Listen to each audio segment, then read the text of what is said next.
থাইরয়েডের যদি ক্যান্সার হয় তাহলে এটা ট্রিটমেন্ট কিভাবে করব বা এটার প্ল্যান কি? যদিও এটা আসলে এইভাবে মানে সবারকে বলার জিনিস না, তাও একটা ধারণা দিচ্ছি আর কি। তো এটা ডিটেলস, অনেক ডিটেলস প্ল্যান, তাও আমি একটি কমন ধারণা দিব যে অপারেশন পরে কতটুকু কি করতে হবে, একটা ওভারঅল ধারণা যারা থাইরয়েডের মানে ক্যান্সারের রোগী আছেন। জনসচেতনতামূলক একটা আসলে ভিডিও এটা। তো এটা আসলে অন্য কোনো উদ্দেশ্য নাই। এটার উদ্দেশ্য হচ্ছে যাদের যাদের থাইরয়েডের ক্যান্সার নিয়ে মানে টেনশনে আছেন, কিছুটা একটা ধারণা পাবেন। তো এখানে আমি বলছি যে যারা থাইরয়েডের ক্যান্সার অলরেডি ডায়াগনোস হয়েছেন বা অপারেশন করিয়ে ফেলছেন বা করাবেন, এই ধরনের যারা আছেন তাদের জন্য প্ল্যান। প্রথম কথা হচ্ছে আপনার যে কোনো ক্যান্সার বডিতে রাখা যাবে না। প্রথম হচ্ছে এটা অপারেশন। এখন কতটুকু অপারেশন করবেন? আমাদের থাইরয়েডের লোব এখানে দুইটা মাঝখানে সংযোগ একটা আছে। তো তো তাহলে বুঝতেছেন, একটা দুইটা মাঝখানে সংযোগ, ব্রিজ। তাহলে যার একটা থাইরয়েডে অল্প ছোট, একদম ছোট একটা 1 সেন্টিমিটারের ছোট একটা নডিউল আছে, মানে টিউমারটা 1 সেন্টিমিটারের ছোট, তাহলে আপনি কি করবেন? এটার জন্য কি দুইটাই ফেলে দিবেন না একটা ফেলবেন বা কতটুকু? ইন্টারন্যাশনাল এখন যে প্রোটোকল, একটা ফেলতে বলা হয়, মানে একটা। তাহলে আপনি অত রিস্ক না, আবার রিস্ক বেনিফিটটা দেখতে হবে। যেমন আমি একটু আগে বললাম যে আগের ভিডিওতে আমি যে বললাম যে 20 বছরের কম, তারপরে হচ্ছে 45 বছরের বেশি মেল, মানে পুরুষ, ঠিক আছে, এইসব রিস্ক ফ্যাক্টর, ফ্যামিলি হিস্ট্রি আছে আগের থেকে ক্যান্সার হওয়ার, এইসব হিস্ট্রি যদি না থাকে, তা মানে এগুলো হলো রিস্ক ফ্যাক্টর। এগুলো রিস্ক যদি থাকে তার পুরো থাইরয়েড ফেলাইতে হবে। আর যাদের এইসব রিস্ক ফ্যাক্টর নাই বা অন্যান্য রিস্ক ফ্যাক্টর নাই, আগে কোনো রেডিয়েশন মানে অন্য জায়গায় ক্যান্সার হয়েছে, আপনার গলায় রেডিয়েশন দেওয়া হয়েছে, থেরাপি দিয়েছে, রেডিওথেরাপি, আপনার পুরাটা ফেলাইতে হবে, কারণ ওই এখানে যেহেতু হয়েছে ওটা তো হওয়ার সম্ভাবনা আছে। কিন্তু যাদের অন্য কোনো রিস্ক ফ্যাক্টর নেই, এটা আমরা নির্ণয় করবো আপনার রিস্ক ফ্যাক্টর আছে কি নাই। এটা আপনি জানেন যে রিস্ক ফ্যাক্টর যাদের নাই তাদের জন্য আপনি একটা থাইরয়েডের একটা লোক এবং মাঝখানে যে সংযোগ ব্রিজ এটা সহ ফেলে দেবেন। তাহলে আরেকটা থাইরয়েড অ্যাক্টিভ থাকবে। তো আরেক সাইডের থাইরয়েড, তো আরেক সাইডের থাইরয়েড অ্যাক্টিভ থাকলে সুবিধাটা কি? সুবিধাটা হচ্ছে আপনি লাইফ লং এই যে থাইরক্সিনটা পাচ্ছেন, থাইরয়েড হরমোনটা পাচ্ছেন। যদিও পুরো সাফিসিয়েন্ট নাও হতে পারে, আপনার ধরেন 3টা যদি থাইরক্সিন খাওয়া লাগে 50 মাইক্রোগ্রামের, আপনি হচ্ছে এখানে হয়তো একটা খেয়ে আপনি বাঁচতে পারবেন সারা জীবন, এরকম হবে যদি এক সাইড রেখে দেওয়া হয়। এ নিয়ে আপনার লাভ।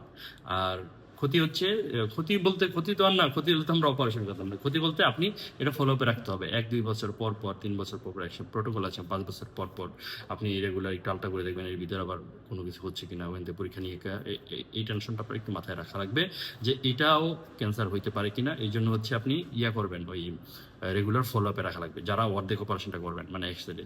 কিন্তু সুবিধাও আছে, যে ওই সুবিধা। তো এটা।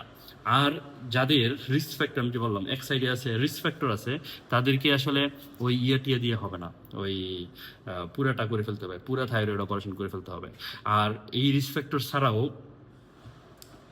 মানে ওই টিউমারটার একটা রিস্ক ফ্যাক্টর আছে, মানে এটা 4 সেন্টিমিটারের বড়, মানে এক সাইডেই হয়েছে কিন্তু 4 সেন্টিমিটারের বড় হয়ে গেছে, এবং এটা বাইরে শক্ত হয়ে লেগে গেছে, অন্য জায়গায় ছড়াই গেছে। এইসব ক্ষেত্রে কখনো হাফ টাফ করার উপায় নেই, পুরাটা করতে হবে।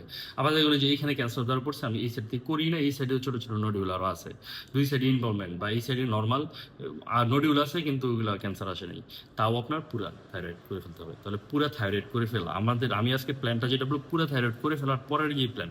তাহলে পুরো থাইরয়েডের অপারেশনটা আমরা মানে প্রথম তো অপারেশন করে ফেললাম। অপারেশন করে ফেলার পরে এখন আমরা তো অপারেশন করার সময় এটা উঠাই নিয়ে এসে এই ক্যান্সারটা আশেপাশে লাগে তো, তাই না? পুরো জায়গা কেটে লাগলে ওইখানে আবার ক্যান্সার চোখ বসে থাকতে পারে না, একটা দুটো সেল থেকে যেতে পারে না। আবার ম্যাক্সিমাম কি হয়, এটা অকাল মেটাস্টেসিস বলে থাইরয়েড ক্যান্সারের ক্ষেত্রে, এটা খুব বেশি। মানে হলো এখানে যেটা হয়েছে, এই যে আশেপাশে আমাদের গলার যে লিম্ফ নোড বা গ্রন্থি থাকে, ওখানে গিয়েছে লুকায় বসে থাকে, অকাল মেটাস্টেসিস। তো অকাল মেটাস্টেসিসের জন্য আমাদের একটা থেরাপি দিতে হয়, মানে আমি ফালাই আসছি, তাও অকাল আসছে কিনা, রিস্ক তো নেওয়া যাবে না, তো ওইখানে আছে কিনা এই জন্য একটা থেরাপি দেওয়া হয়। নর্মালি তো অন্যান্য ক্যান্সার আমরা রেডিও থেরাপি দিই, ইমিউনোথেরাপি দিই, অনেক থেরাপি আছে।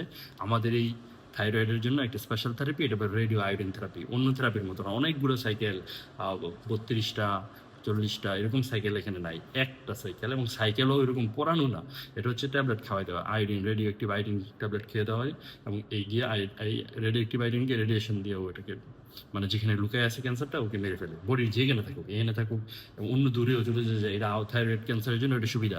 যদি অনেক দূরেও এটা চলে যায়, তাও যদি অল্প হয়, মানে অনেক বেশি হলে তো সে পারে না, যদি অল্প পরিমাণ ছড়ায় যায়, অন্য কোথাও ছড়ায় যায়, তাও সে তাকে ড্যামেজ করে ফেলতে পারে, বডির অন্য জায়গায় খুব বেশি এফেক্ট হয় না।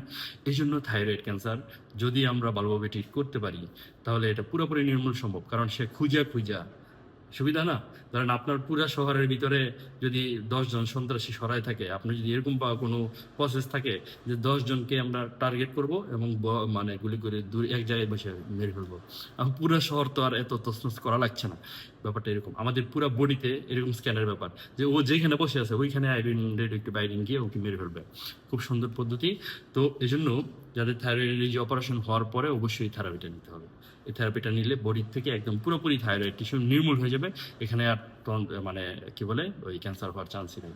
তো এটাও তারপরেও তো আমরা ফলো আপে রাখবো যে পুরো এমন এমন কম পড়লে বা মানে দেখা গেলো যে ওষুধ যেটা দিয়েছি ওইটা ভালো কাজ করে নেই, এরকম তো কিছু রিস্ক থাকে, এই জন্য ফলো আপেও আসতে হবে। কিন্তু মোটামুটি ভালোভাবে ট্রিট করতে পারলে থাইরয়েড ক্যান্সারের পরে আলহামদুলিল্লাহ কোনো ঝামেলা নেই, পুরোপুরি সুস্থ হওয়া সম্ভব। সবাই ভালো থাকবেন।